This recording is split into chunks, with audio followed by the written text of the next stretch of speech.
Hello, second grade Smarties, and welcome to Wit and Wisdom, Module 3, Civil Rights Heroes, Lesson 27.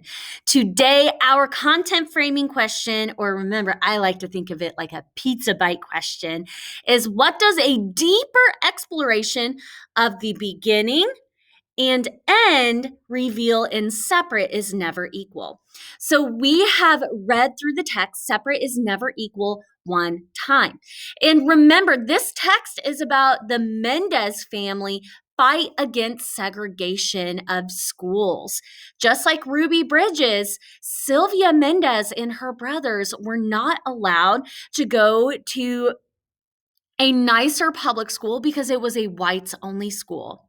The Mendez family was Mexican American. Sylvia's father was from Mexico, and Sylvia's mother was from Puerto Rico. But remember, they were citizens of the United States. So the children they weren't allowed to go to the white only school just because of the color of their skin.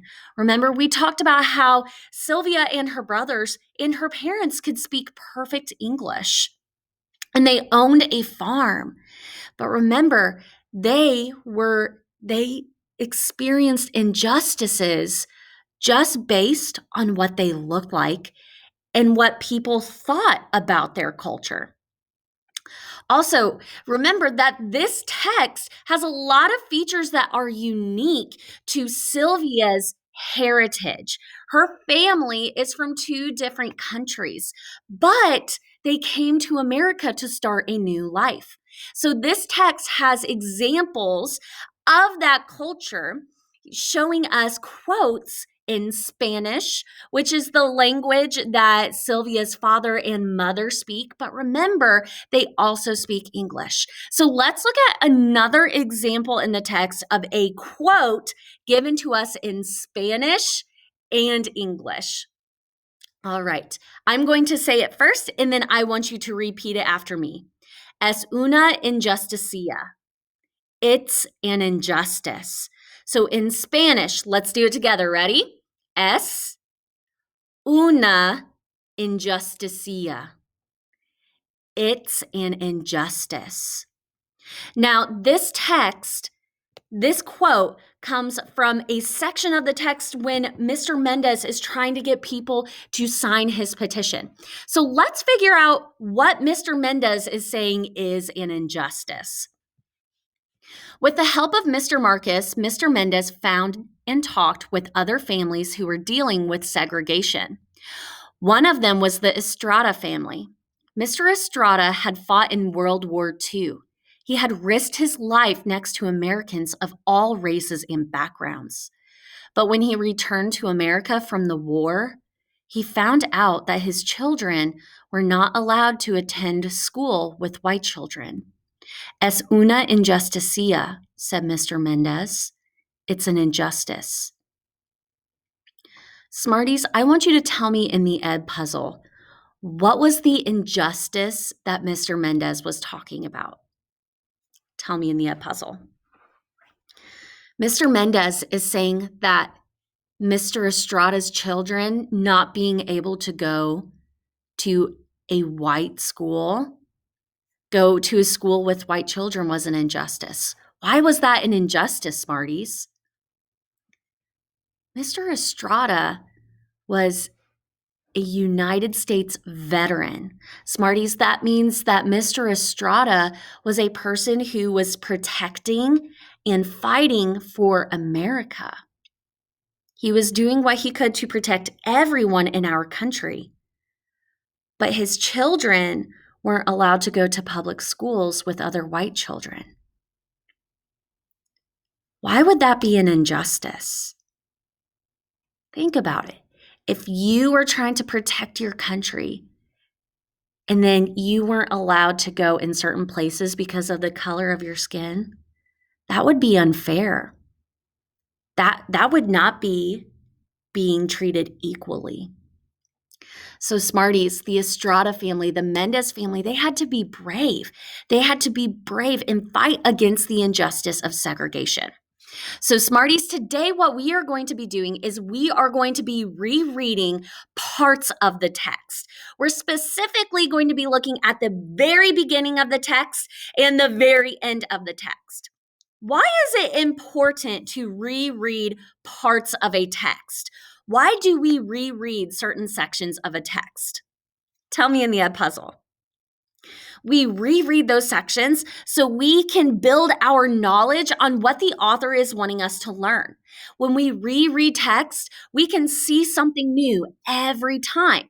Reading it the first time gives us a big idea, but rereading a text gives us those small details that help us learn the lesson and figure out what we can keep in our hearts and our minds. So, we are going to be looking at the beginning pages of the text, and we are going to be comparing the beginning of the text to the end of the text. So, let's look at the first 2 pages of Separate is Never Equal. Sylvia had on her black shoes. They were shiny new. Her hair was perfectly parted into trenzas. It was her first day at the Westminster School. The halls were crowded with students.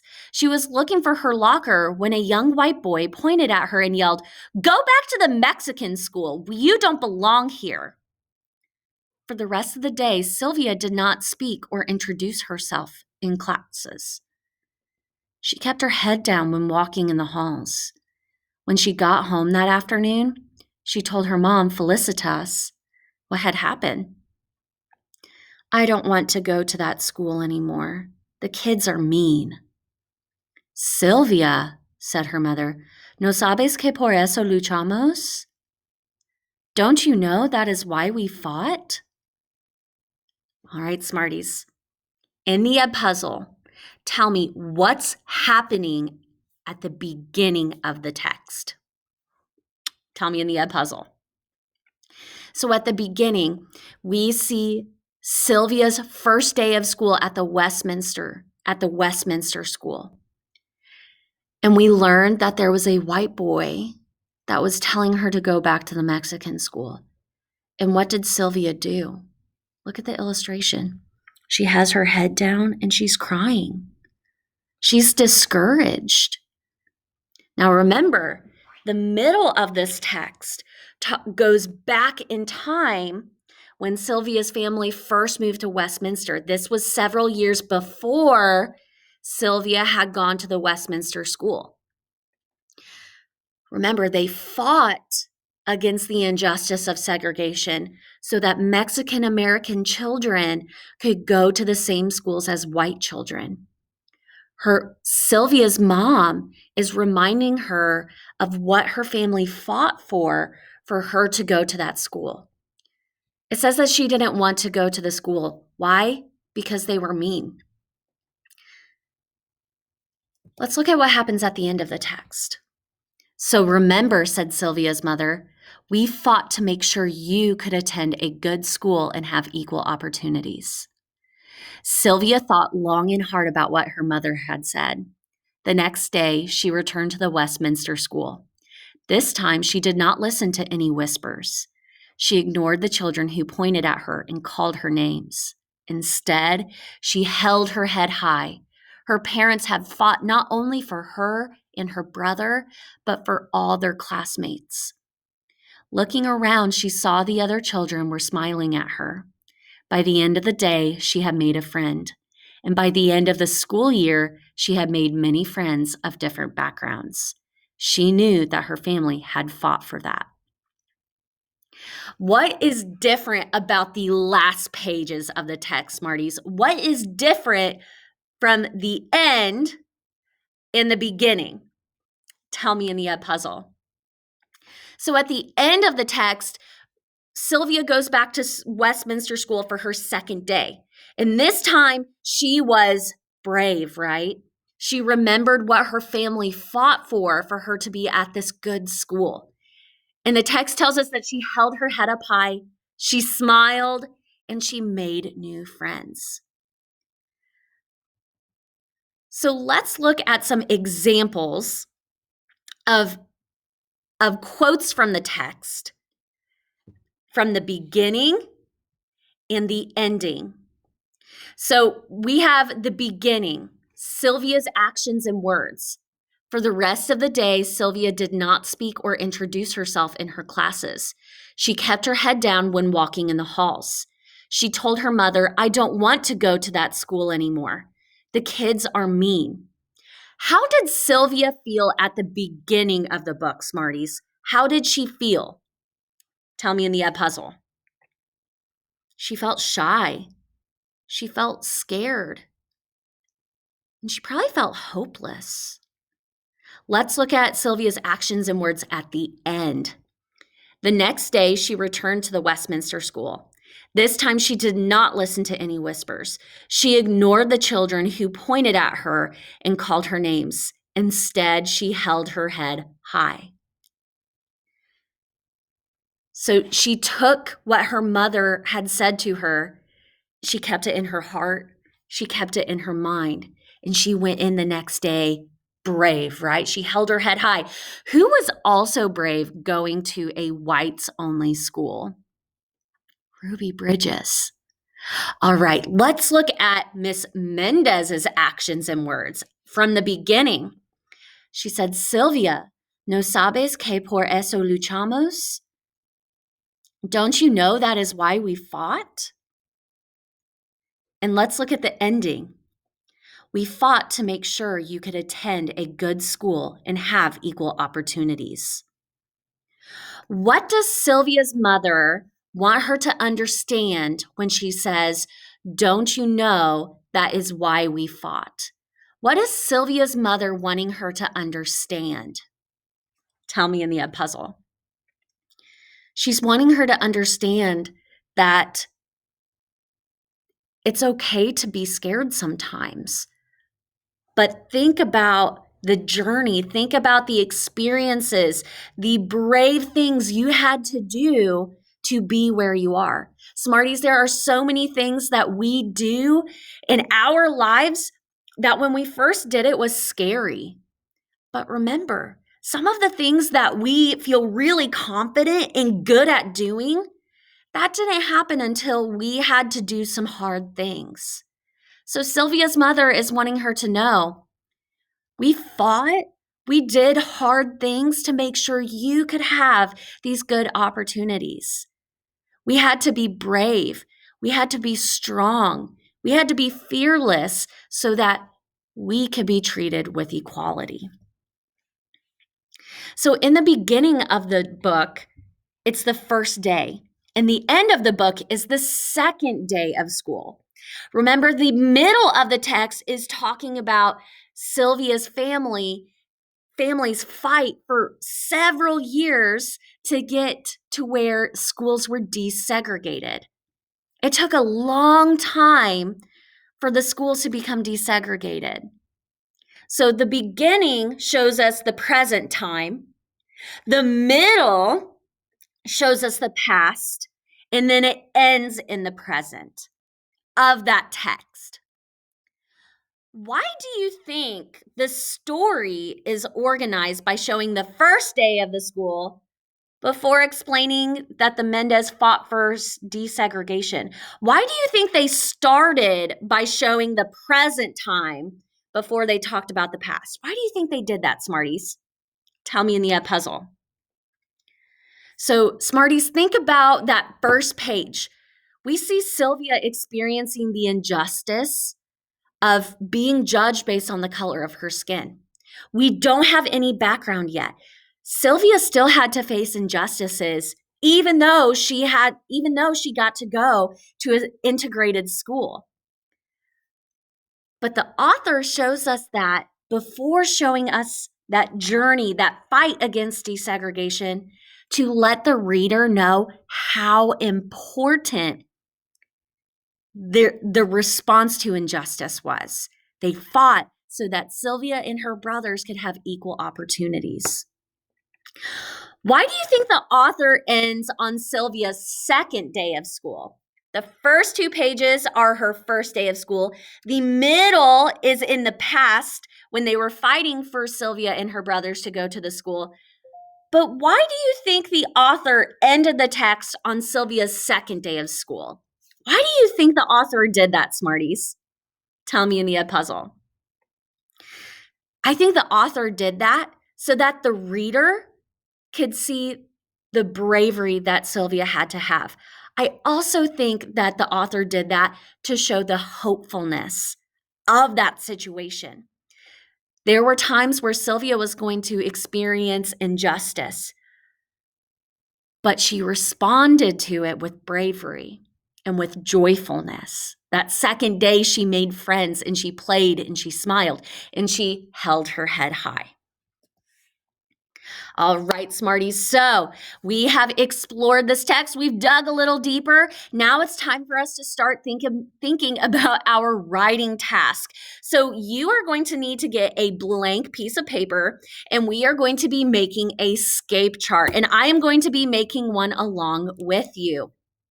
So pause the video, get your paper ready, and the first thing we are going to start with is making a T.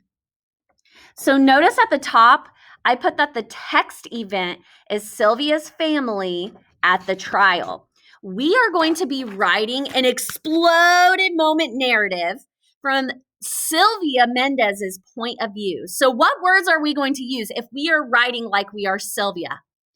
I, me, we, right? We're going to be using those words like we are talking about ourselves.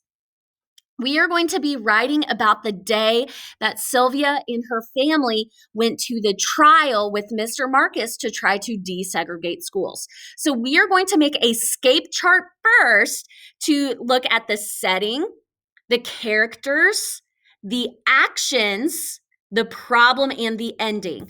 So go ahead and make your T, and then we are going to divide this so we can make our scape chart.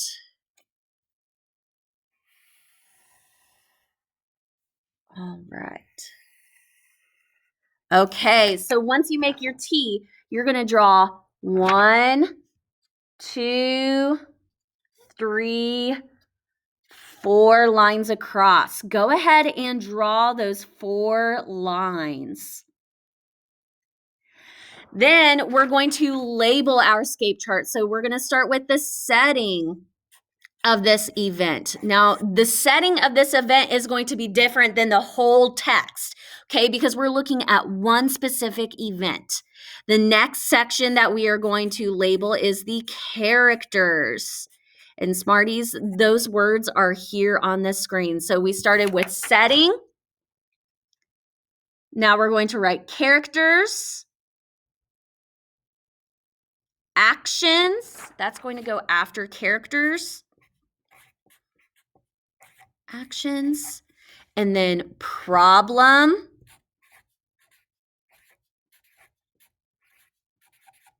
and the ending.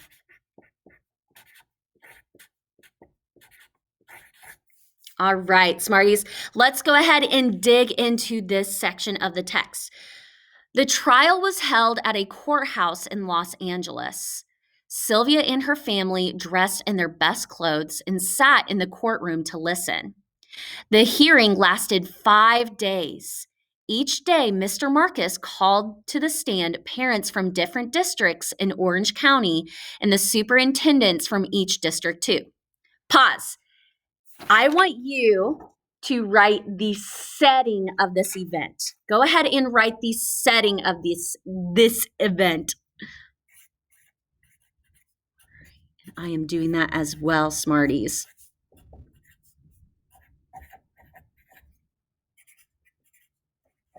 So I am writing where this is taking place, and I'm also writing how long it took place.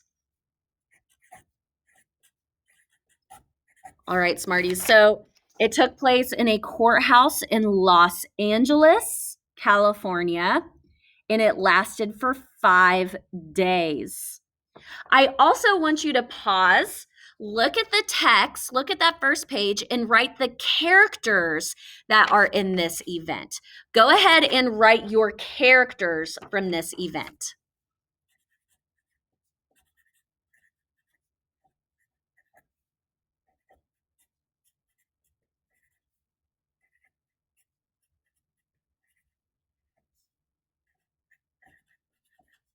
All right. So far, we have been introduced to Mr. Marcus, Sylvia, and Sylvia's family. All right, let's keep going, Smarties. On the first day, Mr. Kent, the superintendent of the Garden Grove district, was questioned. He said that he sent children to the Mexican school to help them improve their English. That is a lie, thought Sylvia. Her English was as good as the English of any of the children at the Westminster school. Do you give the children any tests? Asked Mr. Marcus. Mr. Kent claimed he did. We do so by talking to them. That is another lie, Sylvia wanted to yell. No one had questioned her. They rejected her from the Westminster school without asking her a thing. For what other reasons do you send children to the Mexican school? Asked Mr. Marcus. Sylvia and her family braced themselves to hear what Mr. Kent would say next. For their social behavior. They need to learn cleanliness of mind, manner, and dress. They are not learning that at home. They have problems with lice, impetigo, and tuberculosis. They have generally dirty hands, faces, necks, and ears. The Mendez family and others in the room stared at Mr. Kent in disbelief. What he was saying was not true. It was degrading. How many of the 292 children at the Mexican school are inferior to the whites in personal hygiene? Asked Mr. Marcus. At least 75%. And in their scholastic ability, 75%. In what other respects are they inferior? In their economic outlook, in their clothing, and in their ability to take part in the activities of the school. Do you believe that white students are superior to Mexicans in the respect that you have mentioned? Yes. And is that one of the reasons they are being segregated? Yes. Time and again, Mr. Mendez had asked, why can't my children attend the Westminster school? Now he had his answer. All right, Smarties. What I want you to do now is think about what is the problem we have heard? What is happening at this trial? Remember, it's Mr. Kent that is being questioned. So in the problem, let's start by writing Mr. Kent. Mr. Kent. What is Mr. Kent doing? That is the problem, Smarties. What is he saying? I want you to go ahead and write the problem on your scape chart.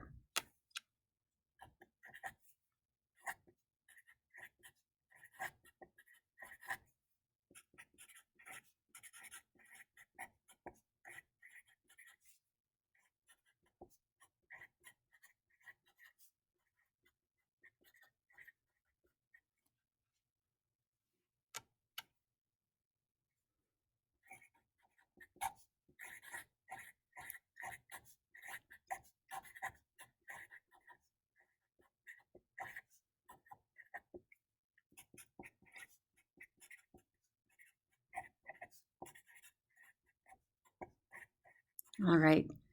So Smarties, I am explaining my thinking for the problem. All right. So I said for the problem that Mr. Kent is judging the Mexican children without any good explanations.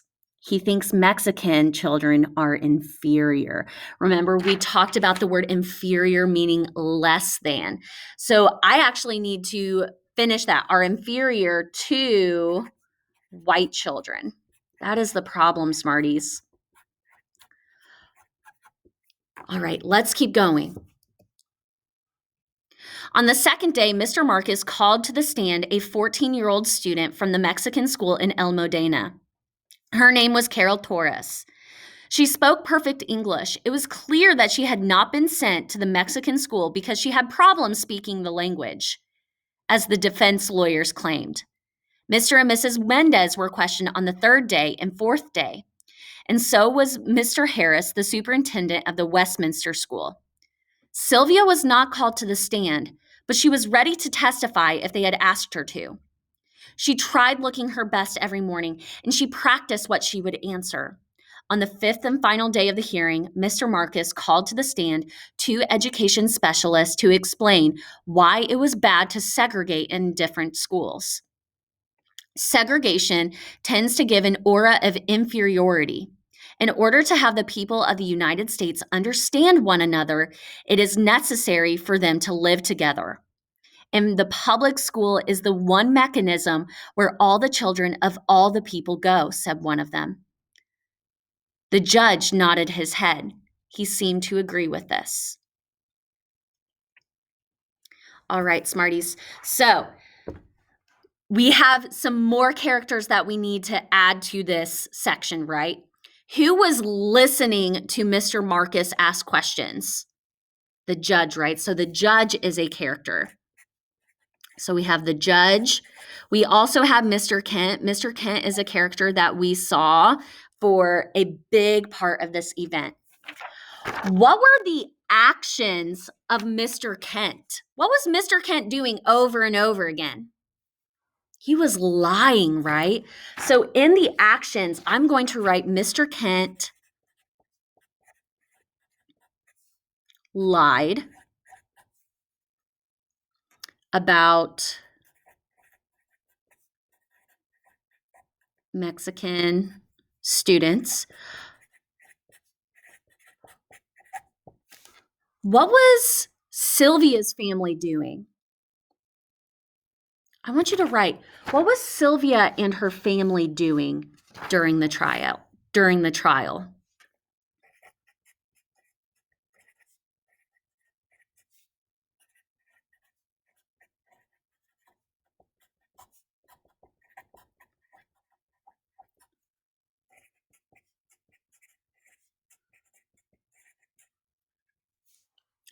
All right. So Sylvia and her family listened at the trial. What was Mr. Marcus doing, Smarties? What was he doing in this event? Go ahead and write the action of Mr. Marcus as our last action.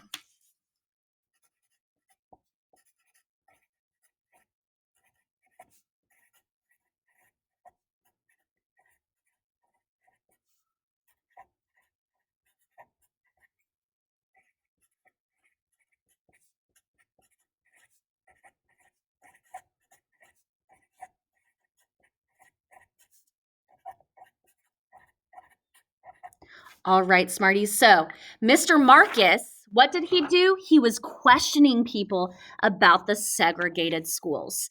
What is the last section we need to complete on our scape chart, Smarties? We need to talk about the ending. Let's look at the last page of this event and see what happens at the end.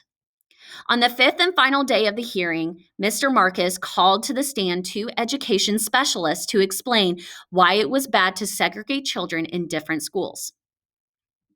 Segregation tends to give an aura of inferiority. In order to have the people of the United States understand one another, it is necessary for them to live together. And the public school is the one mechanism where all the children of all the people go, said one of them. The judge nodded his head. He seemed to agree with this. What was the ending of this event, Smarties? Look at those last couple sentences. I want you to write, what is the ending of this event?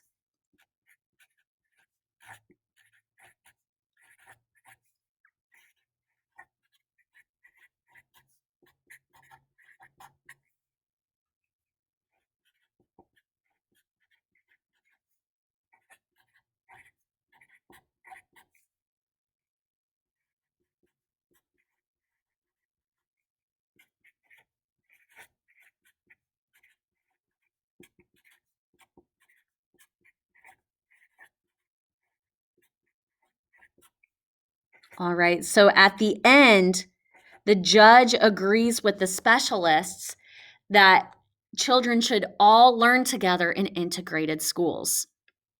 All right, so let's see what our scape looks like. So our setting is the courtroom, and we even put more detail in it. We said that there was a courtroom in Los Angeles and that it lasted for 5 days. Our characters were Sylvia, Mr. Marcus, Mr. Kent, and the judge. The problem was that Mr. Kent tried to prove Mexicans not as good. He said that they didn't speak any English, that they were dirty, that they were not smart, and that they did not have nice clothes. He was judging Mexican American people without knowing them. He was being unkind. The actions were that Mr. Marcus tried to prove that Mexicans were equal. He questioned the girl that could speak English well. And segregation makes one group feel bad and one group feel they are better. And we said that in our actions, right? We talked about how Mr. Kent lied about Mexican students.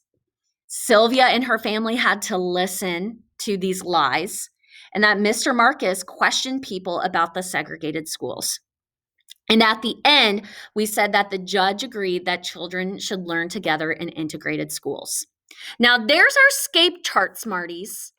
I want you to think about Sylvia. Remember, an exploded moment is talking about what our main character is thinking and feeling.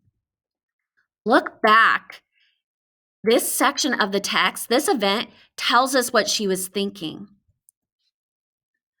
I want you to complete this sentence. I think blank. When Mr. Kent is talking, what is Sylvia thinking? I think blank. Complete that sentence in the Ed puzzle. I'm writing like Sylvia. I think I know that Mr. Kent is lying. I think that Mr. Kent doesn't know anything about Mexican American children.